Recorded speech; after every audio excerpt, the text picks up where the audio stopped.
श्याम रजक ने जो कहा है उस बयान पर सुन लेते हैं। उनकी सफाई कुछ सामने आ रही है, क्यों कहा है इसको लेकर दूर तलक मतलब निकाले जा रहे हैं, उसको लेकर तमाम बातों पर उनसे बातचीत की गई है। एक बार सुन लेते हैं श्याम रजक को, उसके बाद चर्चा में आगे बढ़ेंगे।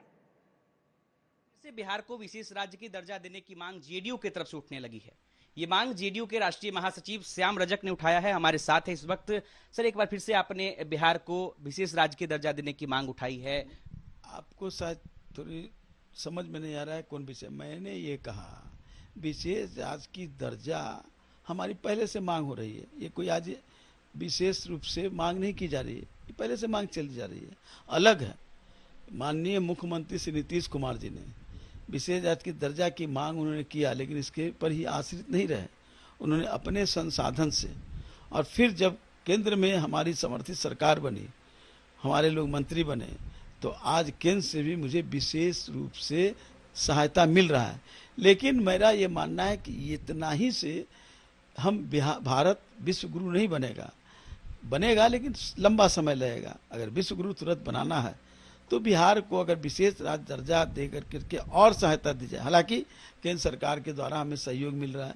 हमारे पास 2 एम्स बने हैं, हमारे पास कई एयरपोर्ट भी बन रहे हैं, कई सड़कें बन रही है, कई पुल बन रहे हैं। माननीय मुख्यमंत्री नीतीश कुमार जी के मांग पर, आग्रह पर ये सारी सुविधाएं मिल रही है। कृषि के क्षेत्र में भी हमारी डेवलपमेंट हो रही है। लेकिन विशेष राज्य की दर्जा अगर मिल जाती है तो हमें और तीव्र गति से चलने का काम होगा। और भारत को जो हमारे प्रधानमंत्री का सपना है कि हम 2030 में और 2047 तक हम भारत को विश्व गुरु बनाएंगे, तो उसको और पहले विश्व गुरु बन जाएगा अगर बिहार को विशेष राज्य की दर्जा मिल जाती है। तो 2 महीने पहले जब देश का बजट पेश हुआ था, उस वक्त बिहार को स्पेशल पैकेज दिया गया था। उस पैकेज का मुख्यमंत्री जी ने भी स्वागत किया था। फिर आपको ऐसा क्यों लगता है कि नहीं, मैं तो कह रहा हूँ कि जो भी भारत सरकार से सहायता मिल रहा है वो उससे डेवलपमेंट का काम हो रहा है। काफी काम हो रहे हैं। आप सड़कों का, पुल का, पुलिया का, कृषि के क्षेत्र में, इरिगेशन के क्षेत्र में, इंफ्रास्ट्रक्चर के क्षेत्र में, हमारे पर्यटन क्षेत्र में काम हो रहे हैं।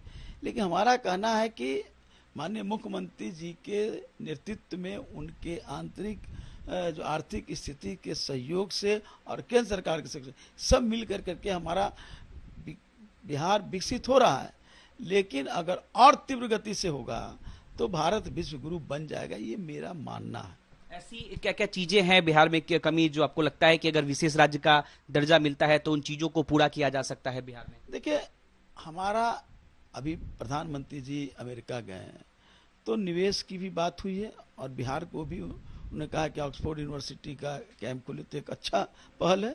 लेकिन अगर विशेष के दर्जा मिलता है तो कई तरह की उसमें सुविधाएं होती है। उससे कई निवेशक, कई इंडस्ट्रियलिस्ट यहाँ आएंगे, उनको विशेष दर्जा के कारण कई तरह की सुविधा मिलेगी। तो इंडस्ट्रियलाइजेशन बिहार में और गति से होगा। हमारे यहाँ महासचिव जेडीयू के आप उनको सुन रहे थे, उनकी ओर से कहा गया है कि विशेष राज्य का दर्जा अगर दिया जाता है तो उसके कौन कौन से फायदे हो सकते हैं, उसको विस्तार से वो गिनाते हुए हमारे संवाददाता ने उनसे बातचीत की। धीरेन्द्र जी, बीच में आपको रोकना पड़ा था, अपनी बात पूरी करें। सुमन कुमार मलिक जी, उसके बाद मैं फौरन आपके पास आ रही हूँ। धीरेन्द्र जी, वो गिना रहे हैं कि विशेष राज्य का दर्जा अगर मिल जाता है बिहार को तो उससे कितने ज्यादा बिहार को फायदे होंगे, और इसी के साथ ही साथ देश कैसे विश्व गुरु बनेगा उसका भी वो जिक्र कर रहे थे, आपने सुना ही। चित्रा जी, मैं इस बात से सहमत हूं। अगर योजना आयोग में ऐसे प्रावधान यूपीए की सरकार में न बनाए होते तो आदरणीय प्रधानमंत्री जी अब तक दे दिए होते। लेकिन चूंकि इतने नियम को सख्त यूपीए की सरकार में किया गया कि शायद उसको अब हटाना संभव नहीं है, उसके विकल्प के रूप में हम लोगों ने कई, आंध्र प्रदेश हो चाहे बिहार हो, उनको आर्थिक रूप से मदद करके और विशेष राज्य में जितना उनको बढ़ने का मौका मिलना चाहिए था, एक आर्थिक पैकेज दे करके उसके बराबर में लाने का काम किया है। तो इसमें कोई किसी गैर से नहीं मांगना। बिहार के लिए जितना चिंतित आदरणीय बिहार के मुख्यमंत्री नीतीश कुमार जी है, उतने ही चिंतित आदरणीय प्रधानमंत्री जी है, उतने ही चिंतित आदरणीय चिराग पासवान जी है, जीतन राम मांझी जी है, उपेंद्र कुशवाहा जी है। सभी लोगों की इच्छा है कि बिहार आगे बढ़े, तभी तो उसका विकल्प निकाला गया। लेकिन आज विपक्ष के लोग जब इसको कहते हैं तो उनको अपने दौर को झांकना चाहिए था कि तब का योजना आयोग जो वर्तमान में नीति आयोग है, उस समय इसको क्यों नहीं किया था, और जब देने की बारी आई थी तब उसके नियम में ऐसा बदलाव क्यों किया गया था। मैं और कहना चाहता हूं कि आरजेडी को कम से कम भ्रष्टाचार पर, बिहार के विकास पर बोलने का नैतिक बल है क्या? कभी उसकी उम्र पे सवाल उठाते हैं, और जानते हैं चित्रा जी क्यों? क्योंकि आरजेडी एक्स पार्टी है, उसके नेता एक्स उप मुख्यमंत्री, आज वो राजनीति किस पर कर रहे हैं? किसी के एक्स पोस्ट पे। अरे भाई, वर्तमान में आप तो निकले थे ना जमीन पे घूमने के लिए, लेकिन कहीं जमीन नहीं मिला तो किसी के ट्वीट पे इनकी राजनीति चलती है। इससे बिहार का क्या भला होना? इस तरह से पोस्ट करेंगे तो उसके मतलब तो निकाले ही जाएंगे ना। आप ही की जो सांसद हैं उनके पिता हैं। जरा देखिए बिहार की राजनीति कैसी अजब गजब होती है। जो बेटी हैं वो चिराग पासवान की पार्टी से सांसद हैं, पिता जेडीयू से सरकार में मंत्री हैं, पहले वो दूसरी पार्टियों में भी रह चुके। तो बिहार की अजब गजब सियासत भी है ना। इसमें खाली विरोधियों को क्यों कोस रहे हैं आप लोग? मौका देते हैं। उन्होंने जिस तरह का ट्वीट किया है, देखिए जब भी कोई बड़ा नेता या मंत्री इस तरह के पद पर बैठा होता हो और वो जब इस तरह के ट्वीट करे, उम्र की बात करने लगे, उसमें तमाम और दूसरी चीजों का जिक्र करे, तो उसके मतलब तो दूर तलक निकाले ही जाएंगे ना। मौका तो आप ही ने दिया, अब बैठ के सफाई देते रहिए धीरेन्द्र जी। चित्रा जी 10 सेकंड में लूंगा। केरला के मुख्यमंत्री जी के हुए तो उम्र इनसे बहुत ज्यादा है, ये ट्वीट उनके लिए क्यों नहीं हो सकता है? ये ट्वीट लालू जी के लिए क्यों नहीं हो सकता है, जो लोग हल्ला मचा रहे हैं? देखिए, अब एक चीज बता देते हैं चित्रा जी की, बिल्ली के भाग से छीका तो नहीं टूट सकता है, आपको संघर्ष करना पड़ेगा। संघर्ष करने पर बिहार की जनता पर विश्वास नहीं करेगी, ये बात भी सत्य है। और जिस युवा को नेता बना रहे हैं ये, जिस युवा के नेतृत्व में बिहार को लेकर के जाना चाहते हैं, बिहार की जनता चित्रा जी कभी भी ऐसे भ्रष्ट युवा से बढ़िया समझते हैं कि किसी मैच्योर्ड हाथ में रहे, जिनके नेतृत्व में जंगल राज से बिहार को निकाला गया है, उनको बिहार की जनता बिठा के रखी है। और एनडीए के सभी घटक दल के नेता, मेरे नेता आदरणीय चिराग पासवान जी हो, चाहे एनडीए के सारे नेता हो, सभी लोगों ने कहा है कि 2025 में हम आदरणीय मुख्यमंत्री नीतीश कुमार जी के नेतृत्व में बिहार का चुनाव लड़ेंगे। अब इनको इस बात से बेचैनी है चित्रा जी, तो ये चलिए अब सुमन कुमार मलिक जी के पास चलती हूँ। ठीक है जरा कांग्रेस पार्टी की भी राय लेना जरूरी है। अब सुमन कुमार मलिक जी, ये जो एक्स पर उन्होंने पोस्ट किया है, कांग्रेस क्या समझ रही है, क्या बताने के लिए पोस्ट किया है उम्र को लेकर?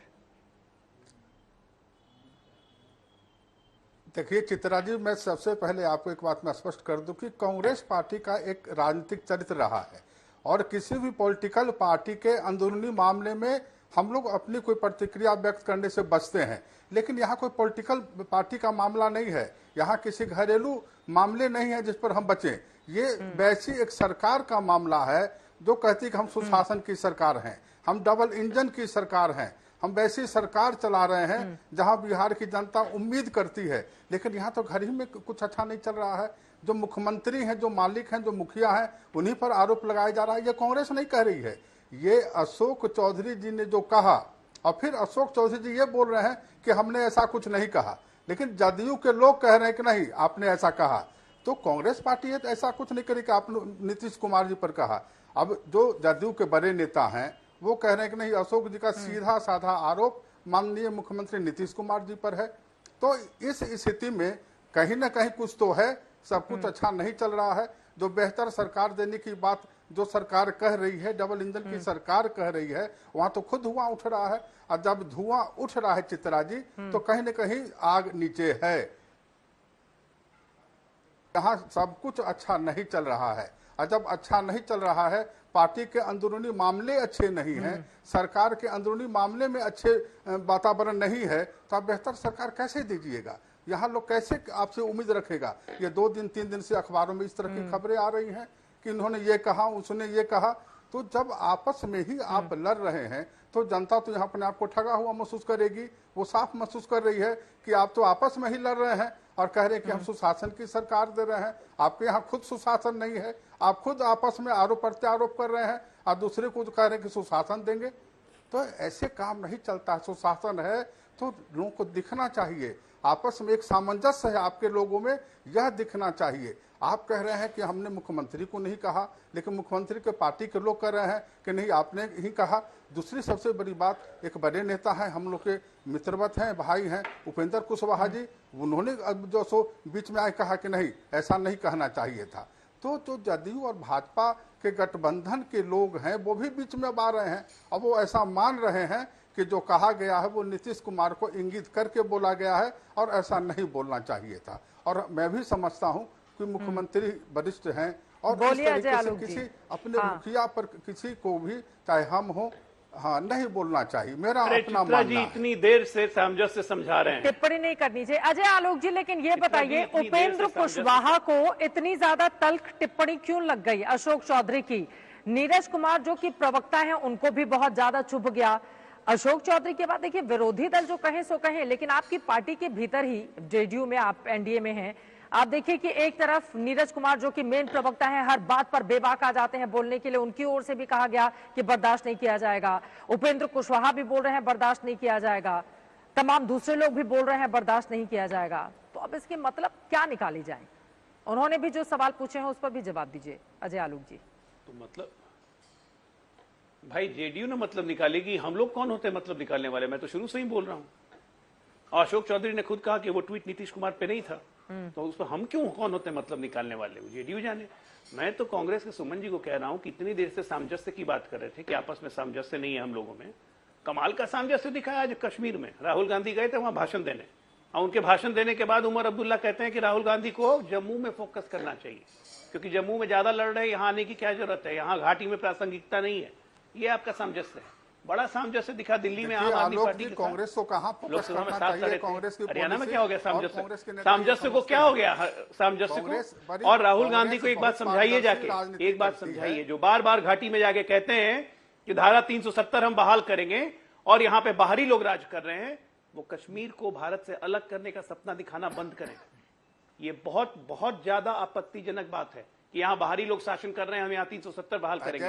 2 संविधान 2 निशान चाहिए आपको। एनसी का भी एजेंडा यही है, उस पर तो जवाब नहीं देते आप लोग। राहुल जी को जाके समझाइए जरा कि इस तरह के बयान न दिया करें, इस तरह के बयान न दिया करें। लीडर ऑपोजिशन बन गए हैं, कम से कम उस पद की मर्यादा का ध्यान रखें। अमेरिका में जाके देश के गुणगान करके आते हैं, सिखों के बारे में आपत्तिजनक बात करते हैं। अरे अपना सामंजस्य बनाइए। राहुल गांधी के साथ तो पूरी कांग्रेस पार्टी का सामंजस्य नहीं है, हमें कहां सामंजस्य बता रहे हैं? राहुल गांधी सिखों अपनी बारी में बोलेंगे, एक एक करके अपनी बात रखेंगे, अपनी बारी में बोलेंगे प्लीज। दोनों लोग साथ में नहीं प्लीज। अरे ये लोग बौखला जाते हैं चित्रा जी।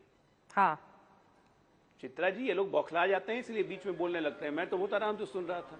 मैं क्या गलत कह रहा हूं कि सामंजस्य की बात राहुल गांधी को पहले सिखाएं कि वो देश से सामंजस्य करना सीख ले। कश्मीर में जाके ये भाषण देना कि यहाँ पे बाहरी लोग शासन कर रहे हैं, इसका क्या मतलब है? कश्मीर हमारे देश का हिस्सा नहीं है? हर देशवासी कश्मीरी देशवासी नहीं है? क्या मतलब? कैसी बयान दे रहे हैं? अलगाववाद खुलेआम प्रमोट कर रहा है लीडर ऑफ ऑपोजिशन, ये कहते हैं सामंजस्य। इनका देश के साथ सामंजस्य बिगड़ गया है। धारा 370 बहाल कर देंगे, एनसी कहती है 2 निशान 2 विधान 2 संविधान चाहिए। राहुल गांधी कुछ नहीं बोलते हैं, हमें आ रहे हैं सामंजस्य सिखाने के लिए। अरे सबसे बड़ी प्रॉब्लम इस देश की कांग्रेस पार्टी है। आरजेडी का क्या है? रीजनल पार्टी है। लालू जी जब तक हैं मजबूती के साथ एक जात एक धर्म को लेकर चल रही है। प्रिंसिपल क्या है आप लोग का? भाई आपका कुछ है ही नहीं। जेडीयू बीजेपी लंबे दौर तक साथ रही है, सरकार साथ में चलाई है। अरे बिहार पे भी तो कुछ बोलिए। ये जो आप ही के नेता घेर रहे हैं उन पे भी कुछ बोलेंगे क्या?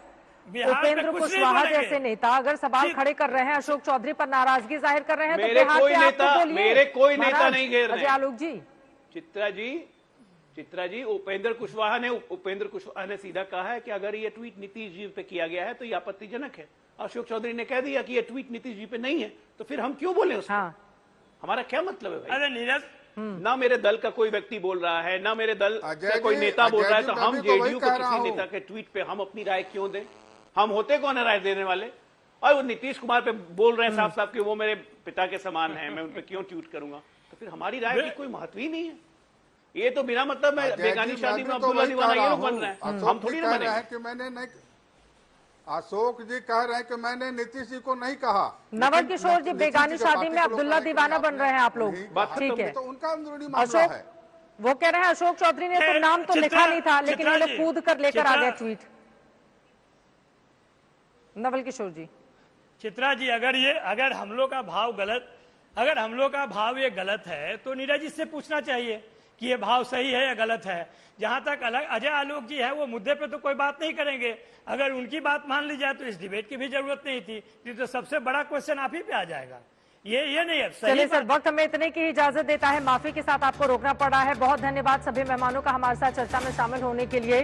भाव कौन किसको कितना दे रहा है ये चर्चा का विषय हो सकता है, लेकिन नीतीश कुमार का भाव बिहार की पॉलिटिक्स में हमेशा बढ़ा रहता है। यही कारण है कि जब किसी का ट्वीट होता है बिना नाम लिए भी तो भी नीतीश कुमार तक जाता है और बाद में नेताओं को सफाई देनी पड़ जाती है। हालांकि अगले साल होने हैं बिहार में विधानसभा के चुनाव, तब तक देखिए बिहार की सियासत आगे आगे देखिए होता है क्या और किस करवट बैठती है, इस पर लगातार रहेगी आज तक की नजर।